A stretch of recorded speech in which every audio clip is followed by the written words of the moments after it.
Hello, I'm Mario Toneguzzi, managing editor of Canada's Podcast. Joining me today, and my guest is Beverlee Rasmussen, who is founder of Systems Business Coach. Thanks for joining us today, Beverlee. Yeah, my pleasure, Mario. Thank you. Well, let's talk a little bit about Women's Entrepreneurship Day, which was fairly recently. Um, how would you describe the state of entrepreneurship for the female population these days in Canada? Yeah, great question. So let's give you some statistics. We have in Canada 1.22 million businesses. 1.19 million of them are considered small, which is less than 100 employees. Of those businesses, only 18.6% are owned by women. Kind of a shocking statistic if you think about we make up 50% of the population. So Mhm. that's the first thing. The other side of that statistically is 50% of those businesses will fail by year 5. So that applies across the spectrum, both genders. Mm-hmm. Tell me why those numbers remain small. You know, I imagine that they have grown, in recent years, but obviously not at the pace that would reflect the population. But yeah, so why are those numbers so small when it not so small? What's small when it comes to female entrepreneurs? Yeah, incrementally, it's only grown, I think, from 16.5% 5 years ago to like we're making strides, but we're certainly not enough.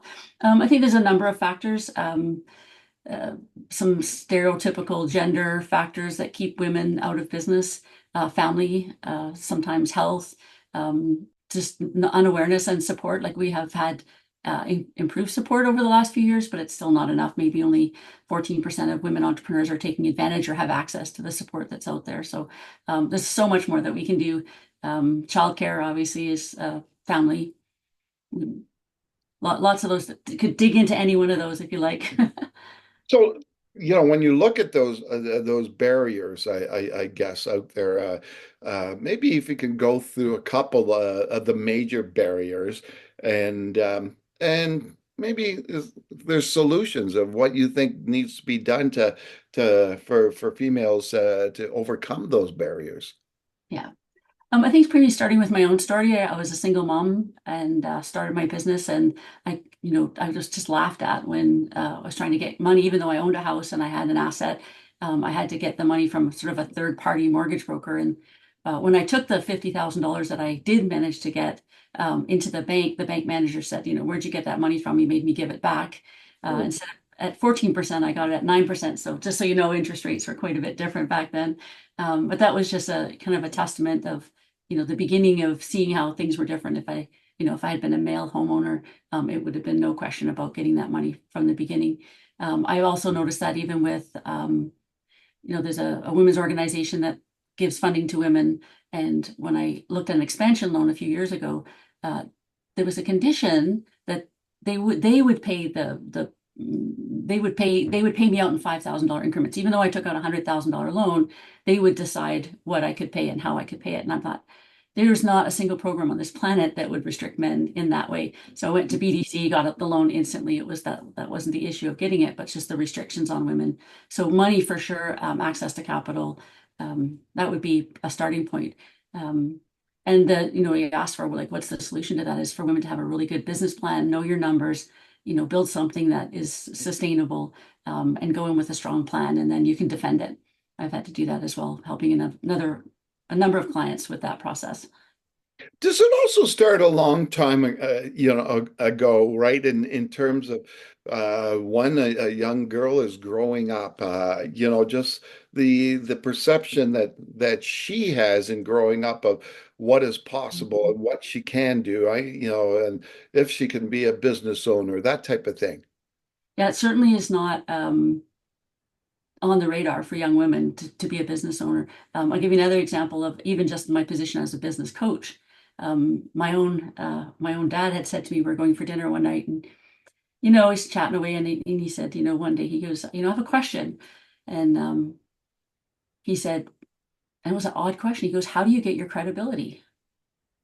And I kind of Mm. went, okay. And he said, don't take this wrong. He goes, but you're a woman, and you're a small woman. And he said, I imagine a business coach as a man in a blue suit, with a and it didn't matter that I had a graduate certificate in executive coaching or that I had won the 2014 Business Coach of the Year award here in Canada, or that I had a sold out practice. It just that's that stereotypical, male versus female. At the same time, I was the first woman president of our Rotary Club, and it was the only time there was ever an election in our Rotary Club is when I was putting my name forward for president. And we've busted those barriers. Like keep going. There's a lot, but you're definitely right. You think of business, you may think more gender male. Hmm. It's changing. We're changing it. Yeah. So how different, like how long have you been doing what you're doing? So I've been coaching business owners for 15 years, full time. And just before the pandemic, I had a sold out practice, a 2-year waiting list, and I was onto something. I've been working on my academic and professional career on solving the problem of business failure. So that's my primary focus, both genders. The failure rate has not changed in 30 years since I started the first business, and I'm not okay with that. We need to change the way that we're supporting small business. And so I started training economic development agency managers, bank managers. I've got around 40 coaches around the world using my method. Hmm. And so I'm a bit of an advocate for small business owners. And I think it took a pandemic for us to realize even how important they were, that even small business owners existed. As soon as they all shut down, everyone was like, wait a minute. Yeah, yeah, exactly. So I'm curious, when you talk about the failure rate, uh, Mm, obviously there's probably a number of different factors involved, but is there something that ties everything in together of why businesses fail and what are the key things that happen with a business and leads to failure? mhm. And it might even be one of the reasons why women don't have as many businesses because it is such a big risk. Mm, Right? If you look at you have a coin cost 50-50 statistically for 30 years doesn't change. So the number one reason is lack of knowledge, especially around finances. And maybe, as you mentioned, women are not more as inclined to. I loved grade 7 math. 1/2 is equal to 2/4. Like all that stuff. That's how I'm wired, but maybe not everyone's the same. And so, when you're going into business, we're told that it takes 5 years to make a profit. Well, who has 5 years to contribute their the equity in their home or borrow money from friends and family to keep that thing going for 5 years? I say if you're not turning a profit in 6 months, you need to look at your model and change it or get some help and have someone put some eyeballs on this thing to see why it's not working. So number one is really knowing your numbers. And that goes back to, we're great in Canada. We're one of the most entrepreneurial nations in the world, and we support business planning. There's tons of federal and provincial money towards business planning for entrepreneurs with disabilities, women, um, but we're not great at sustaining them. And that business plan is such a huge important factor to have the plan, get it going, and then let's put some funds towards sustainability. mhm. When you look at women entrepreneurs, when it comes to age, uh, are there bigger barriers and bigger obstacles in certain periods of a woman's life in being an entrepreneur, or is it just same across the board? No, I love that question. Having been in generations of that, I'm thinking when I first started it, and again, it goes back to the stereotypical how we show up.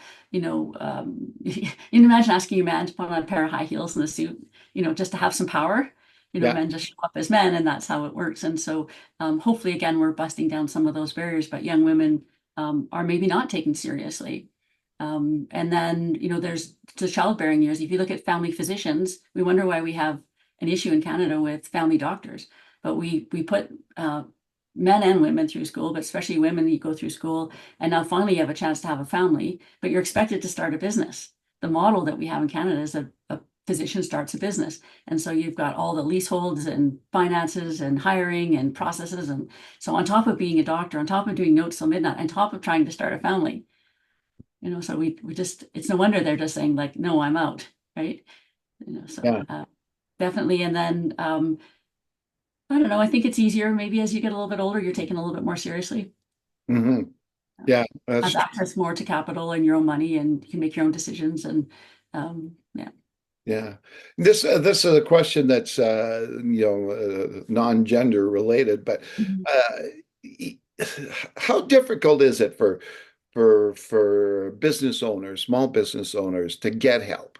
Uh, you know, I'm thinking of a number of things, especially if they're quite small, right? Is that A, they're busy. They're busy doing what they have to do, right, for the business. And then B, maybe it's a money thing, resources. Are those kind of like, how do you overcome those to explain to people, yeah, that may be the case, but you really need coaching.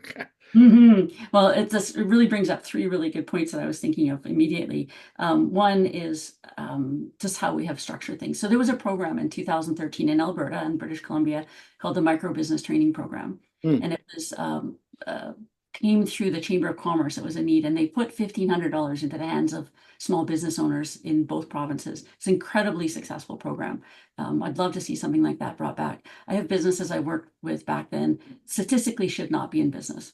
And we're hmm, talking coffee shops, consignment stores, IT companies, soap making that are all thriving, doing great. And that's what we like to see. So I think we don't, even the own program I did when I started my business, there was no one said to me, hey, what did you do with the $7,500 we gave you for training? Well, I built a $3 million a year company. I had 7 employees for 7 years. I made a huge economic impact on my community. And so one of the things is like, if we're going to put programs in place, let's follow up and find out if they are in fact working. If we did that, then we'd realize we have the BC Employer Training Grant, which is now suspended in Alberta, still in BC, does not allow for coaching. For some reason, again, bad actors have played a role in that.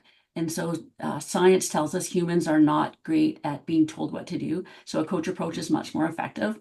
So you're saying like how access to coaching is very, very difficult and can be expensive.